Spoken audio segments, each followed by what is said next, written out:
મિત્રો, આ વિડીયોમાં અમે આપને લાંબુ જીવન જીવવાના અને સ્વસ્થ રહેવાના 20 ઉપાયો જણાવી રહ્યા છીએ. જે ઉપાયો આપણા પૂર્વજો દાદા પરદાદાઓ પણ અનુસરતા હતા. આ ઉપાયોથી આપ 100 વર્ષ સુધીનું આયુષ્ય મેળવી શકો છો.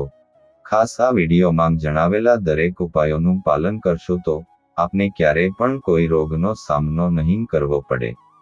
આ વિડીયો દરેક ભાઈઓ તથા બહેનો માટે ખૂબ જ ઉપયોગી સાબિત થશે. તો ખાસ આ વિડીયોને અંત સુધી નિહાળજો. જો આ વિડીયો પસંદ આવે તો આપના સગા વહાલાને પણ જરૂરથી મોકલજો. મિત્રો, વિડીયોની શરૂઆત કરતા પહેલા એકવાર વિડીયોને લાઈક કરી અને કોમેન્ટ બોક્સમાં જય માતાજી જરૂરથી લખી નાખજો, જેથી માતાજીની કૃપા આપ સૌના પરિવાર પર બની રહે. 1. ખોરાકમાં નમકનું સેવન ઓછું કરવું જોઈએ. વધારે પડતું નમકનું સેવન શરીરમાં બ્લડ પ્રેશરની માત્રા વધારે છે તેમજ બીજા રોગોને પણ આમંત્રણ આપે છે. 2. રોજ સવારે ઉઠીને મોઢું ધોયા વગર 1 ગ્લાસ પાણી પીવાથી પાચનશક્તિ ખૂબ જ મજબૂત બને છે તેમજ સવારની લાળગ્રંથિ જો આપણા લીવરમાં જાય તો તે પાચન શક્તિ માટે ખૂબ જ મજબૂત બને છે. તે ખૂબ જ ઉપયોગી હોય છે. તો રોજ ઉઠીને 1 ગ્લાસ પાણી જરૂરથી પીવું જોઈએ. 3. જમ્યા પછી કમસે કમ 30 મિનિટ પછી પાણી પીવાથી શરીરમાં પાચનશક્તિની કોઈ પણ બીમારી થતી નથી તેમ જ ખોરાક વ્યવસ્થિત રીતે શરીરના દરેક અંગો સુધી પહોંચે છે. જમ્યા પછી તરત પાણી પીવાથી પાચનશક્તિ પર ખૂબ જ વિપરીત અસર થાય છે. 4. શરીરને સ્વસ્થ રાખવા માટે ઠંડા પીણાનું સેવન ટાળવું જોઈએ તેમજ પેકિંગમાં આવતી દરેક પ્રકારની વસ્તુઓ ખાવાનું ટાળવું જોઈએ. 5. ટમેટાનું વધારે પડતું સેવન તેમજ કાચા દાડમનું સેવન પથરીને આમંત્રણ આપે છે તેમ જ કિડનીમાં પથરી બનવાનું કામ કરે છે. તો એવો ખોરાક કે જેના લીધે શરીરમાં ક્ષાર બને છે તેવો ખોરાક ખાવાનું ટાળવું જોઈએ. 6.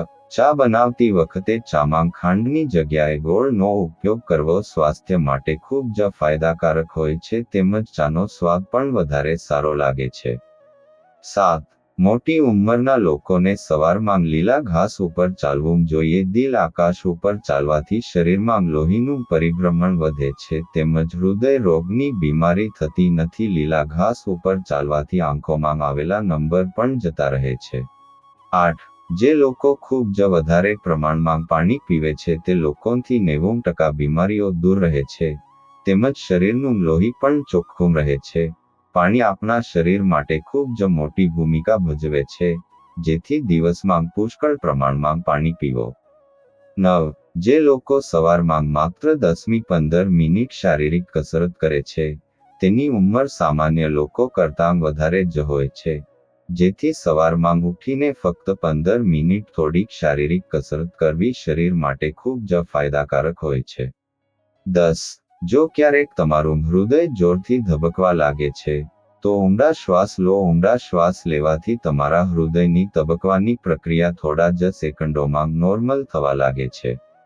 11. હૃદય રોગવાળા કોઈ પણ વ્યક્તિને અચાનક જ કમરનો દુખાવો થવા લાગે અથવા તો ગુજરાતી ભાષામાં કમરમાં ટચક્યું થવાની ફરિયાદ હોય તો તાત્કાલિક ધોરણ ઉપર તમારે હોસ્પિટલમાં બતાવવું જોઈએ. આ હાર્ટ એટેક આવવાના પ્રાથમિક સંકેતો હોઈ શકે છે. 12. જે પણ લોકોને ચાલવાથી ચક્કર આવવાની ફરિયાદ રહેતી હોય તો તમારા સાથે કોઈ પણ ગળી વસ્તુ રાખવી જોઈએ. તમે ચોકલેટ પણ રાખી શકો છો. જ્યારે પણ તમને ચક્કર કે નબળાઈ અનુભવ થાય તો આપ અડધી ચોકલેટ ખાઈ લો. તેનાથી તરત જ આપને રાહત થઈ જશે. આવું થવાનું કારણ શરીરમાં ગ્લુકોઝનું ઘટવું હોઈ શકે છે. 13. સવારમાં ઉઠીને ફક્ત 10 મિનિટ પ્રાણાયામ કરવું શરીર માટે ખૂબ જ ફાયદાકારક હોય છે. પ્રાણાયામ કરવાથી તમારી ઉંમરમાં 5 થી 10 વર્ષનો ફરક પડે છે. જેથી પહેલા જમણું નાક બંધ કરી ડાબા નાકથી શ્વાસ લેવો. 2-3 સેકન્ડ શ્વાસ રોક્યા પછી ડાબું નાક બંધ કરીને તે શ્વાસને જમણા નાકથી છોડવો. આવું વારાફરતી બંને નાકથી કરવાથી પ્રાણાયામની પ્રક્રિયા થાય છે. 14. જે પણ લોકોને રોજ પગ દબાવવાની આદત હોય છે તે શરીર માટે ખૂબ જ ખરાબ આદત માનવામાં આવે છે. આ આદત સમયની સાથે આપણા શરીરમાં કુટેવ તરીકે આવે છે તેમજ એક જરૂરિયાત બનતી જણાય છે. જેથી જરૂર ના હોય તો પગ દબાવવાની આદત ના રાખવી જોઈએ. 15. જો રાત્રે સૂતી વખતે આપને નીંદર ના આવતી હોય તો ઊંડા શ્વાસ લેવાથી અને શ્વાસની દરેક પ્રક્રિયાને ધ્યાનથી અનુભવ કરવાથી આપને જલ્દી જ નીંદર આવશે. આ પ્રક્રિયા આપ 5 મિનિટ સુધી કરી શકો છો. 16. જો આપને કોઈ પણ બીમારી હોય તો તેના જેટલા ઓછા વિચાર કરશો તેટલા જ આપ જલ્દી સાજા થશો. બીમારી સામાન્ય હોય છે પણ વધારે વિચાર કરવાથી તે બીમારી વધારે મોટી થતી જણાય છે. 17. 80% કેસમાં એવું જાણવા મળે છે કે લોકોને કેન્સર હોતું નથી પરંતુ તે સતત કેન્સરના વિચારો કર્યા કરે છે. તો શરીર પણ કેન્સરના કોષોને એકત્ર કરીને શરીરમાં કેન્સરનું નિર્માણ કરે છે. જેથી બને તેટલા વિચારો પોઝિટિવ કરવા જોઈએ. 18. એક હેલ્ધી શરીર માટે 6 થી 7 કલાકની ઊંઘ જરૂરી છે. આનાથી વધારે ઊંઘ કરનાર લોકો આળસુ બનતા જાય છે. તેમજ વધારે પડતી ઊંઘના કારણે શરીર નબળું થતું જાય છે. 19. રોજ પાલક, તાંજળિયા વગેરે ભાજી ખાવાથી શરીરમાં નવા લોહીનું નિર્માણ થાય છે. તેમજ આંખો અને મગજને પૂરતા પ્રમાણમાં શક્તિ મળી રહે છે. 20. રોજ વધારે પડતું તેલ અને તીખું ખાનારા વ્યક્તિની આવરદા 5 વર્ષ સુધી ઘટતી જોવા મળે છે. જેથી હંમેશા ખોરાક ઓછા તેલવાળો તેમજ ઓછા મરચાવાળો ખાવો જોઈએ.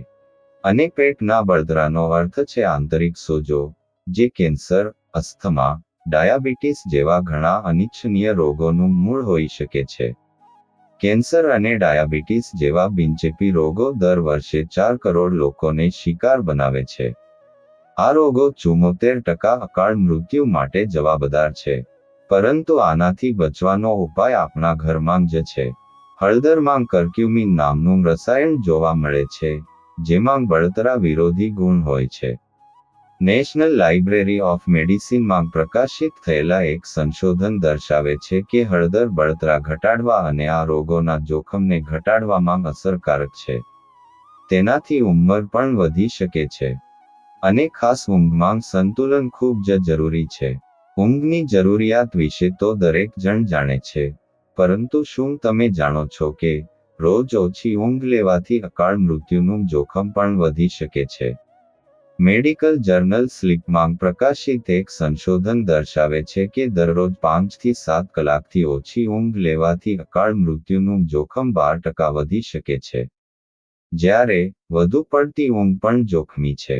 એવું પણ જોવામાં આવ્યું હતું કે દરરોજ 8 થી 9 કલાકથી વધુ ઊંઘ લેવાથી આયુષ્ય 38% ઘટી શકે છે.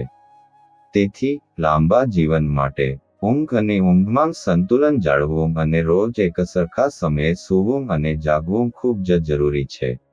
મિત્રો, આ એપિસોડમાં આપવામાં આવેલી માહિતી આપને પસંદ આવી હોય તો ખાસ એકવાર વિડીયોને લાઇક કરી અને સાથે કોમેન્ટ બોક્સમાં જય માતાજી પણ જરૂરથી લખી દેવું, જેથી માતાજીની કૃપા આપ સૌના પરિવાર પર બની રહે.